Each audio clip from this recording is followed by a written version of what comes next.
I want to tell you something that nobody at a bank, no financial advisor, no self-help influencer will ever say to your face. The reason you are not wealthy is not because you lack money.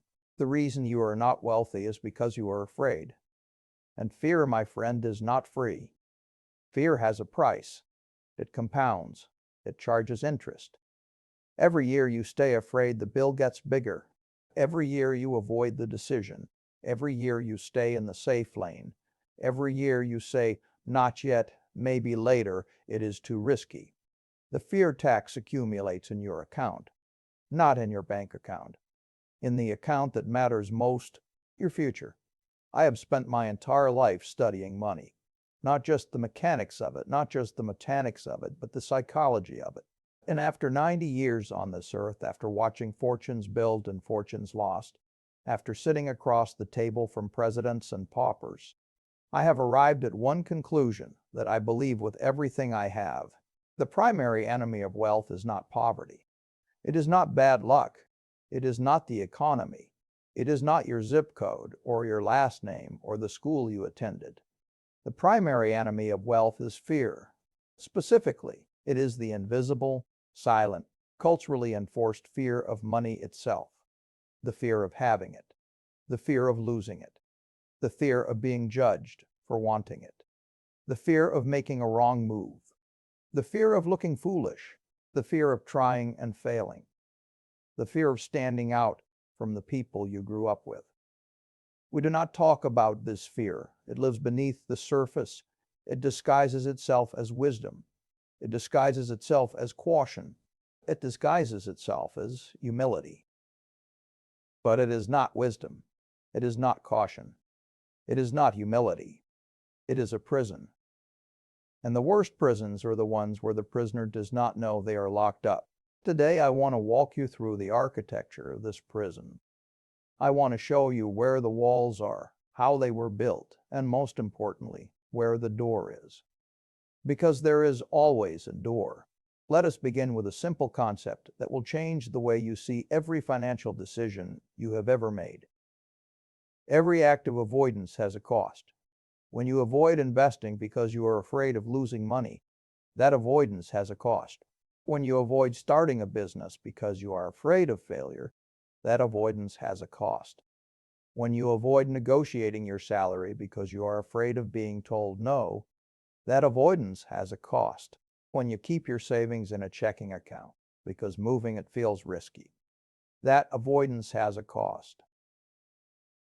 These costs are invisible.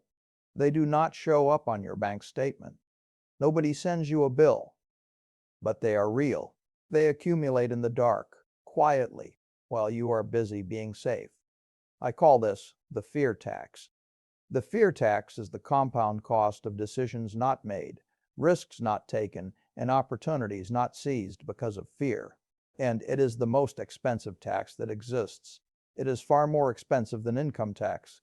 It is far more expensive than capital gains tax. It is more expensive than all of them combined because at least those taxes are levied on money you actually have. The fear tax is levied on money you will never have. It is taxed on a future that never arrives.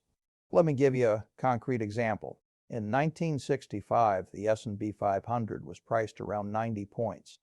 Today, even after recessions and wars and crises and crashes, it trades tens of times higher. If a young person had invested $1,000 in 1965 and never touched it, never looked at it, just let it sit, they would have a sum that would make most people's heads spin. But most people in 1965 did not do that. Why not? They were afraid the market might crash. Things might go wrong. Better to keep the money safe. Better to wait. They paid the fear tax. Now here is what makes the fear tax different from every other form of financial loss. When you lose money on a bad investment, you lose a fixed amount. The damage is limited. You can recover. You can start again. But when you pay the fear tax, you do not lose what you have. You lose what you would have had. You lose a compounding future. You lose a snowball that keeps rolling and growing for decades. You lose not $1,000, but the 100,000 that the $1,000 would have become. That is the cruelty of the fear attacks. It does not steal from your wallet. It steals from your future. And it does so invisibly, silently, every single day that you let fear make your financial decisions. Now, where does this fear come from? Nobody is born afraid of money. Babies are not born saying, "No, thank you. That investment looks risky." This fear is taught. It is installed. And it is installed very deliberately, very early, and in many cases by the people who love you most. Think about the messages you received about money when you were a child. Think about what your parents said around the dinner table. Think about the phrases you heard over and over again. Money does not grow on trees. Rich people are greedy. We cannot afford that. Do not get your hopes up. Who do you think you are? Be grateful for what you have. People like us do not live like that. These are not neutral statements. These are programming. These are lines of code being written into your operating system at the age of 6, 7, 8 years old. And by the time you are an adult, they have hardened into beliefs. They feel like facts. They feel like reality. But they are not facts. They are fears that were passed down from one generation to the next, like a family heirloom nobody ever wanted. My friend Charlie Munger had a phrase I always loved. He said, "Show me the incentive and I will show you the outcome." The question is, who benefits from your fear? Banks benefit from your fear. If you are afraid to invest, you keep your money in savings accounts that earn you next to nothing, while the bank lends that same money out at 8, 10, 15% interest. Your fear is their profit. Consumer companies benefit from your fear. If you are afraid of the future, you self-medicate with consumption. You buy things you do not need to generate the feeling of control you do not have. Your fear is their revenue. Employers benefit from your fear. If you are afraid to start something of your own, you stay in your lane. You take the salary. You do not make demands. Your fear is their leverage. The system is not broken. The system is working exactly as it was designed to work. And the fuel that keeps it running is your fear. So the first question to ask yourself is not, how do I make more money? The first question is, whose interest does my fear serve? If your fear is making someone else rich, it is time to stop being generous with it. Now, I want to talk about something that will probably upset some people. And I want to be clear that I say this not to insult anyone, but because I believe the truth told plainly is a form of respect. The salary is the greatest illusion of safety in the modern economy. When I was young, I watched men and women march into offices every morning, briefcase in hand, suit pressed, expression serious. They had good jobs. They had steady paychecks. They had health insurance and paid vacation. And they called this security. They called this the responsible choice. And I never said anything. But inside, I was thinking the same thing I always think when I see someone mistake the appearance of safety for the reality of it. This person has taken one of the largest financial risks in the world. They just do not know it. Here is the truth about a salary. A salary means that one single entity, one employer, one company, one boss, controls 100% of your income. You have no diversification, you have no redundancy, you have no backup system. You have placed all of your financial eggs into one basket and handed that basket to a stranger. In investing, we call this concentration risk. It is the riskiest position you can hold. Any professional investor would put all of their capital into a single stock with no hedge, no alternative, would be considered reckless. They would be laughed out of the room. But for some reason, when people do the exact same thing with their income, we call it responsible. We call it a career. The employee believes they are safe because they receive a paycheck every 2 weeks. But that paycheck is conditional. It is conditional on the company staying solvent. It is conditional on the economy not shifting. It is conditional on your boss liking you. It is conditional on your industry not being disrupted by technology. It is conditional on 1,000 variables that you do not control and cannot predict. I bought businesses my entire life. And I will tell you something that every business owner knows. When times get hard, when revenue drops, when the board starts asking questions, do you know who gets protected last? The employees. Shareholders get protected. Creditors get protected. Executives negotiate retention bonuses. And the employees, the people who showed up every day, who gave their loyalty and their time and their best years, they get a 2-week notice and a box for their desk. This is not a criticism of employers. This is simply the mechanics of how the system works. And if you are going to operate inside a system, you need to understand its mechanics. The salary feels safe because it is regular. But regularity is not the same as security. A slow leak is regular that does not make it safe. Now, I want to be careful here because I'm not saying you must quit your job tomorrow. I'm not saying employment is evil. What I am saying is this: if the reason you have not built alternative income, if the reason you have not invested, if the reason you have not started anything is because you feel safe in your salary, then you have confused comfort with security. And that confusion is costing you. The wealthy do not feel safe because they have a salary. The wealthy feel safe because they have assets. Assets are things that generate income regardless of whether you show up to work. A business you own, stocks you hold, property you rent, royalties from something you created. These are not dependent on any single employer. They cannot be taken away with a 2-week notice. Assets give you a floor. A salary gives you a ceiling. The person who works for a salary has a ceiling on their income because their income is capped by what one employer decides to pay them. But their expenses are not capped. Their expenses are with inflation. Their rent goes up. Their groceries go up. Their health costs go up. They are running uphill on a treadmill that keeps getting steeper. The person who owns assets has a floor. Every year, those assets generate more income. The floor rises. The ceiling disappears. And eventually, the floor is high enough that they do not need the ceiling at all. That is the difference. Not luck, not talent, not connections. It is the architecture of income. And the only thing standing between most people and that architecture is the false safety of the salary. The comfortable illusion that they are already secure when in fact they are one corporate restructuring away from starting over. Here is something I have noticed in my many years of watching people try and fail and succeed and give up. Most people who never build wealth are not lazy. They are not stupid. They are not untalented. They are waiting. They are waiting for permission. They are waiting for someone to tell them it is okay to begin. They are waiting for the right time.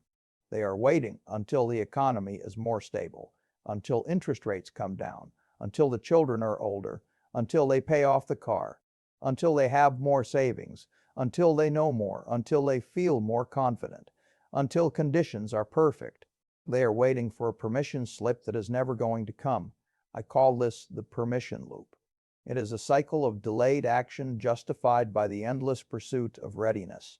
And it is one of the most effective wealth prevention mechanisms that exists because unlike other traps, it feels like wisdom. It feels like prudence. It feels like you are being responsible. You are not being responsible. You are being afraid. And you have dressed the fear up in the language of responsibility so you do not have to feel cowardly. Let me tell you something about readiness. I was 11 years old when I bought my first stock, 3 shares of City Service Preferred at $38 a share. I was not ready. I did not have a degree in finance. I had not read all the books yet. I had not attended any seminars. I had 114 and a gut feeling and a willingness to act. Was I scared? Of course I was. The stock dropped to $27 almost immediately after I bought it. I watched it fall every day. My stomach turned. I held. And eventually it rose to $40 and I sold it for a small profit. And then it rose to $200 and I watched that happen from the sidelines. I learned 2 lessons from that trade. First, that patience matters more than timing. Second, and more importantly, that action teaches you things that no amount of waiting ever will. The person who starts with $1,000 and makes mistakes will learn more in 1 year than the person who reads about investing for 10 years without ever placing a trade. Because the market does not teach theory. The market teaches consequence, and you can only learn consequence by experiencing it. The permission loop destroys this learning. Every year you wait, you're not just losing money, you're losing time that could have been spent learning, adjusting, improving, compounding. You're falling further behind, not because you made mistakes, but because you made nothing. I want to address something specific. Many people believe they need more knowledge before they can begin. They think they must first become an expert before they can participate. This is another form of fear dressed as wisdom. Here is the truth. You do not need to know everything. You do not need to understand every instrument in the orchestra to enjoy the symphony. You need to understand one thing well, one asset class, one type of business, one area where you have genuine knowledge and genuine interest. Charlie and I have a concept we call the circle of competence. It is simple. Draw a circle. Inside the circle, put everything you truly understand, not what you think you understand, not what you read about once, what you genuinely know at a deep level. And stay inside that circle. Most people try to invest or build wealth outside their circle of competence because they think the exciting opportunities are always elsewhere. They see a cryptocurrency and they do not understand it, but it is going up, so they buy it. They see a trendy stock and they do not understand the business, but everyone is talking about it, so they buy it. This is how people lose money, not because they lacked intelligence, but because they operated outside their circle. The good news is that the circle can be small and you can still build great wealth inside it. You do not need to understand everything. You need to understand something, and you need to act on that understanding. Stop waiting for permission. Nobody is going to give it to you. The market does not care about your readiness. Time does not care about your comfort. Compound interest does not pause while you gather your confidence. The only permission that matters is the permission you give yourself. And you can give it right now. Now I need to talk about something that lives inside your brain and has been there since before you were born. It was placed there by evolution, not by culture. It was designed to keep you alive on the savannah, and it is magnificently effective at that job. The problem is that in the modern financial world, this mechanism is not protecting you. It is destroying you. I am talking about the catastrophe bias. The human brain is wired to overweight the probability of bad outcomes and underweight the probability of good ones. This is not a flaw. It is a feature.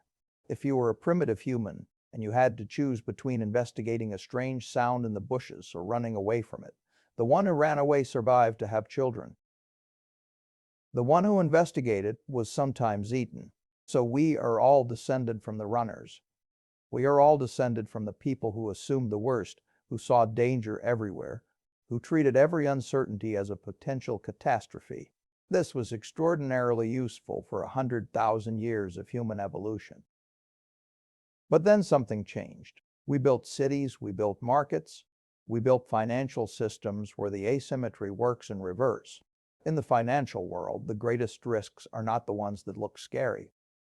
The greatest risk is the one that looks safe. Keeping all your money in cash looks safe. It is catastrophically risky because inflation eats it alive at 3 to 6% per year. In 20 years, that cash has lost half its purchasing power. Avoiding the stock market looks safe. It is catastrophically risky because it means you never participate in the compounding growth that is the primary wealth-building mechanism available to ordinary people. Staying in your stable job looks safe. It is catastrophically risky because you have concentrated your entire income in a single source that can disappear overnight. The catastrophe bias makes you afraid of the things that look scary but are actually manageable, and blind to the things that look safe but are actually ruinous. Let me give you a specific example of how this plays out. When the stock market drops 20%, the catastrophe brain says, "This is the end. Sell everything. Protect yourself." The newspapers agree. The television anchors look frightened. Your friends are panicking. Every signal in your environment is confirming the catastrophe narrative. And if you follow that instinct, if you sell at the bottom, here is what happens. You lock in a real loss. You pay taxes on the transaction if it was in a taxable account. And then you sit in cash, too afraid to re-enter the market, waiting for the signal that things are safe again. But that signal never comes in a clean form. The market starts to recover. You wait. It goes up more. You wait. It goes higher. You cannot bring yourself to buy at the new higher prices because that feels riskier than buying at the lower prices did, which makes no logical sense. But this is not logic. This is fear. And eventually you re-enter at or above where you sold, having paid the taxes, having missed the recovery, having suffered the anxiety of the entire period for a net result that is significantly worse than if you had done absolutely nothing. I have seen this happen to sophisticated investors. I have seen it happen to professionals who should know better. Because the catastrophe bias does not care about your credentials. It lives in a part of the brain that predates reason. So how do you fight it? You fight it with what I call the pre-mortem discipline. Before you make a financial decision, especially a decision not to act, you ask yourself one question. What is the actual worst-case scenario here, and can I survive it? Not your catastrophe brain's version of the worst case. The real worst case. If you invest $1,000 in an index fund, the actual worst case is that it goes to zero. That would require every major company in the economy to go to zero simultaneously, which would mean a total collapse of civilization, at which point your investment portfolio is the least of your problems. The practical worst case is a severe recession, where the value drops 40 or 50%. Can you survive losing $500 if you invest $1,000? Of course you can. You are not going to starve. You are not going to lose your home over $500. Now do the other side. What is the best case scenario? Over 10 or 20 years, that $1,000 becomes several $1,000s. Conservatively, based on the historical returns of broad market indexes, it more than doubles, perhaps grows 5 or 10 times. The worst case is losing 500. The best case is gaining 5,000 or more. When you look at the real numbers, stripped of the catastrophe narrative, the math is obvious. The catastrophe bias has been inverting your risk assessment. It has been making you treat the small loss as the catastrophe and the large gain as the irrelevant fantasy. This is the poverty tax that the catastrophe brain charges you. Every time you make a fear-based decision instead of a math-based decision, you pay. One more thing on this topic. I want to address the people who say, but Warren, the market did crash. In 2008 and 2020, people lost everything. This is true. And here is my response. People who stayed in the market during 2008, who did not sell, who held through the fear and the panic and the headlines and the neighbors calling them idiots. Those people recovered fully and continued to grow wealth. It took years, but the compounding engine never stopped. People who sold in 2008, who let the catastrophe brain win, locked in real permanent losses. They paid the price not of the crash, but of their own fear. The market has crashed many times in my lifetime. It has also recovered every single time, because the market is not a number. The market is a collection of human beings going to work every morning, building products and solving problems and creating value. And as long as human beings keep doing that, the market will keep recovering. The only investors who truly lose are the ones who sell at the bottom or the ones who never start. Do not let fear make you either one. We have arrived at the final and most fundamental layer of the fear tax. I have saved this for last because it is the hardest to hear and the hardest to change, but it is also the most important. You cannot out-earn your self-image. I have seen this so many times that it feels like a law of nature to me. A person who believes at their core that they are not the kind of person who has money will unconsciously do everything necessary to confirm that belief. They will earn more and spend more. They will save and then find a reason to spend the savings. They will build something and then sabotage it. They will receive windfalls and lose them. Not because they are foolish, not because they lack discipline, but because every time they get close to a wealth level that feels foreign to their identity, the identity pulls them back. Psychologists call this a thermostat effect. Just as a thermostat in your home senses when the temperature deviates from the set point and corrects it, Your psychological identity acts as a thermostat for your financial life. If your internal set point is "I am a person who struggles with money," your subconscious will make sure that remains true no matter how much comes in.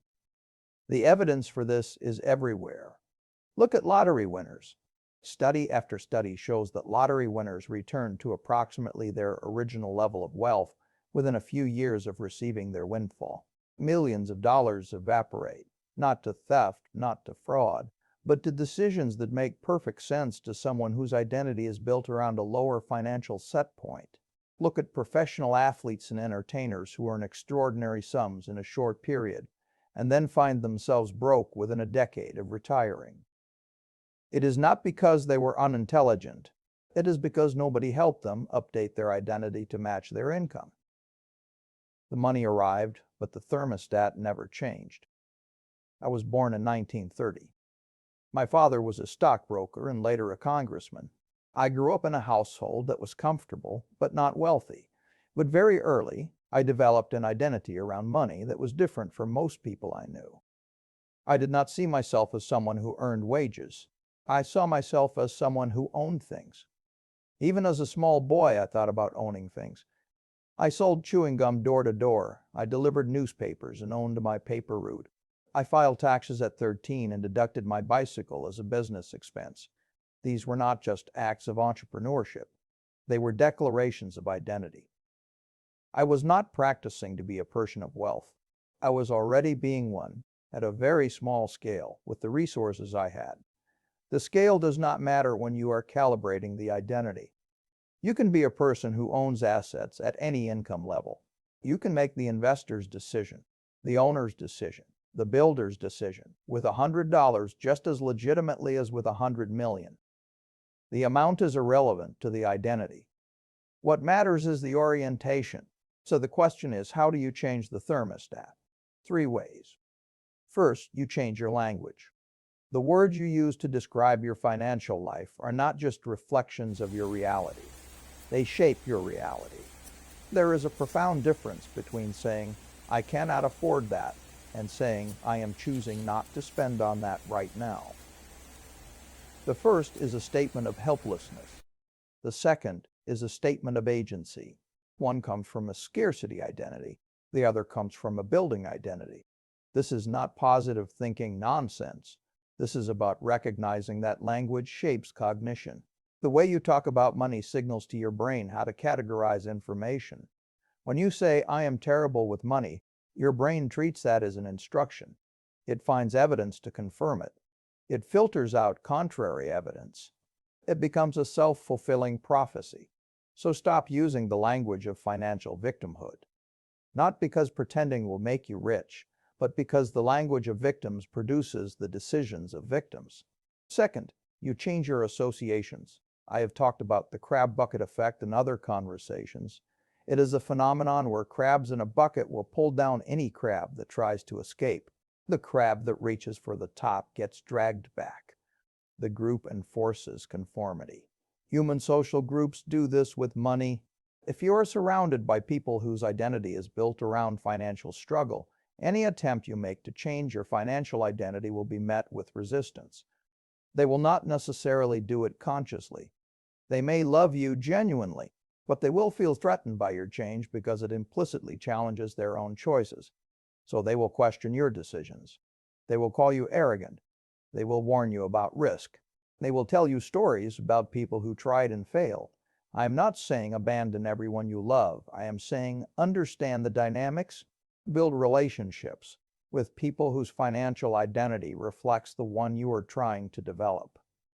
Read the biographies and letters and writings of people who think about money the way you want to think about money. Not for inspiration, but for reprogramming. You are updating your internal model of what is possible and what is normal. My own education was heavily shaped by men I never met in person. Benjamin Graham, Andrew Carnegie, men who showed me through their work and their words that certain ways of relating to money were possible and available and not reserved for any particular class or background. I let their thinking become part of my thinking. Third, and most practically, you change your behaviors before your feelings catch up. Most people wait to feel like a different kind of person before they act like a different kind of person. This is backwards. Identity does not precede behavior. Identity follows behavior. You become what you repeatedly do, not what you feel ready to be. If you want the identity of someone who builds wealth, you start behaving like that person today. You open the brokerage account. You make the first automatic transfer. You read the first financial book. You make the first investment, even if it is small, even if it is modest. You do not wait until you feel like an investor. You start investing, and you let the feeling follow the action. This is how the thermostat changes. Not through affirmations, not through vision boards, through repeated action that accumulates into a new normal. The new behaviors create new results. The new results create new evidence. The new evidence updates the identity. The updated identity raises the thermostat. And then you are no longer the person who cannot hold on to money. You are the person who builds it. Not because of luck or talent or connection, because you chose to be. Let me bring this together. We have talked about 5 dimensions of the fear tax. We talked about the first dimension, which is the cost of avoidance itself. Every decision you do not make because of fear is a decision made in favor of your current situation. If your current situation is not where you want to be, avoidance compounds the problem. The fear tax accrues daily. We talked about the false safety of the salary, which is the institutional packaging of fear into a form that looks responsible. The salary says, "Stay here, we will give you certainty." But the certainty is a leash, not a floor. Real security comes from assets, not from the approval of a single employer. We talked about the permission loop, the endless deferral of action while waiting for conditions that will never be perfect. There is no perfect time. There is only this time, with these resources, with this knowledge, imperfect and incomplete, and still better than waiting. We talked about the catastrophe bias, the evolutionary hardware that makes bad outcomes feel more likely than they are and makes the status quo feel safer than it is. The solution is not to suppress fear. The solution is to do the math, the real math, not the catastrophe brain's math. And we talked about identity debt, the most expensive debt of all, which is owed not to any bank but to the story you tell yourself about who you are and what you deserve. All 5 of these are forms of the same underlying thing. They are fear, wearing different masks, giving different reasons, but underneath, the same feeling, the same paralysis, the same costly inaction. Now let me tell you the other side of this. Courage is also a compounding asset. The first time you take a financial risk and survive it, something changes in you. Not dramatically, subtly. You learn that the catastrophe did not happen. You learn that you were more resilient than the fear suggested. You learn that the decision, imperfect as it was, moved you forward. And the next risk is a little easier to take. And the next one is a little easier still. Courage compounds exactly like money. Small acts of courage accumulate. They build a track record that your identity can reference. They raise the thermostat. They expand the circle of what feels possible. And eventually, you look back at the version of yourself who was paralyzed by fear, and you barely recognize them. I have made many mistakes in my life. I have bought businesses I should not have bought. I have held positions too long. I have missed opportunities I should have seized. But I have never regretted the act of doing something. I have only ever regretted the act of not doing something out of fear. Fear has never once served me. Not once in 90 years has fear been the decision I was grateful for. I have bought companies during recessions when everyone said I was crazy. I bought Coca-Cola in 1988 when the market was skittish and the pundits were nervous. I bought Goldman Sachs in 2008 at the height of the financial crisis when every headline was describing the end of the financial system as we knew it. People ask me, "Were you not afraid?" Of course I was afraid. Fear is not the absence of courage. Fear is the evidence that courage is required. You cannot be courageous about something that does not frighten you. Courage is specifically the decision to act in the presence of fear, not in the absence of it. The question is never, am I afraid? The question is the math on my side? If the math is on your side, fear is irrelevant. You act anyway. You let the fear ride along in the passenger seat, but you keep your hands on the wheel. This is the thing they do not teach you in school. They do not teach you that nearly every significant financial gain in history required someone to act in the presence of fear. They do not teach you that the people who built enduring wealth were not fearless. They were frightened and they acted anyway. You can do the same thing. You can start with less. You can start with less knowledge, less capital, less confidence. But you can start. The fear tax is real. It has been running your account for years, perhaps decades. It has been charging you compounding interest on every decision you deferred, every risk you avoided, every permission you waited for. You can stop paying it today, not by eliminating fear, but by refusing to let fear be your accountant. The door is open. It has always been open. All it costs you is the willingness to walk through it. That is all. Thank you for listening.